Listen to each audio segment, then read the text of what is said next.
Yo guys, we are Bad Friends and we're back with another breakdown tutorial of how we made our newest song, Arcade. So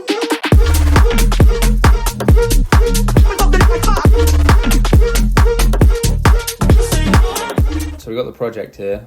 There's a lot going on, so we'll try and break it down piece by piece. This song was made over quite a few different days because it started off as an instrumental idea, which was kind of sketched out the bare bones that had the vocal chop in it. And then we brought it to our friends, Aya Ann and JC Don, wrote the four of us some top lines, and Arcade happened to be one of those from that day. This is the structure that we had originally when we brought it to that session. Yeah, it was basically just this big stack.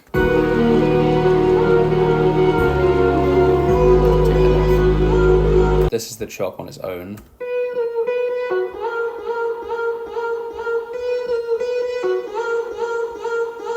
Actually, a lot of people have asked what that synth is, and it's not a synth. It's actually my voice. This guy. I'm going to expose myself here. This is me singing. So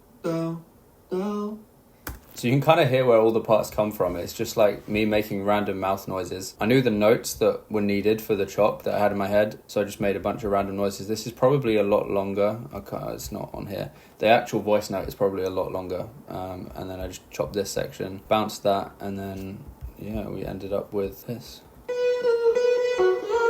I guess without anything. You can kind of hear it.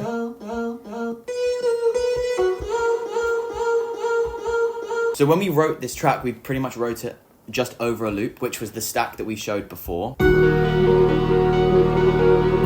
So once that was played on a loop for a couple of hours straight, we came up with this idea of Arcade. I think I remember Jono said that, saying that Arcade was just a really cool name for a song. Yeah, he was so right. And sometimes that's how the best ideas are, is what is gonna just grab people straight away, and Arcade just sounds like a sick word and is a really...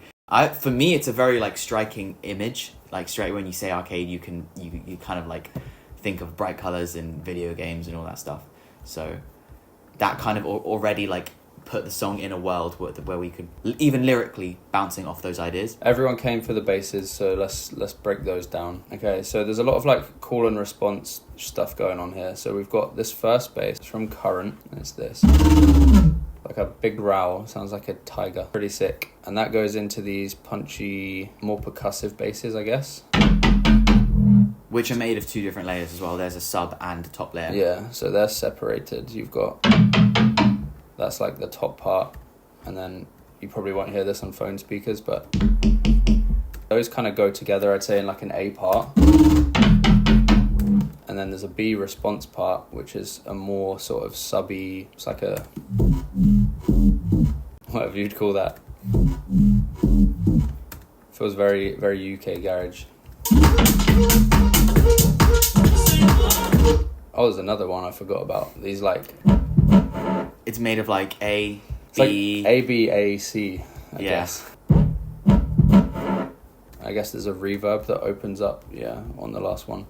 Yeah, I think structure-wise, the second half of the drops usually feel like the pre and the first bit of the drop mixed together. So you kind of get you're given two different sections, and then the third one is them two together. Yeah. I feel like it kind of just gives a really satisfying structure. Yeah, it's satisfying when it works. It's kind of hard to try and fuse together things that are so gritty and hard with things that are so pretty and melodic.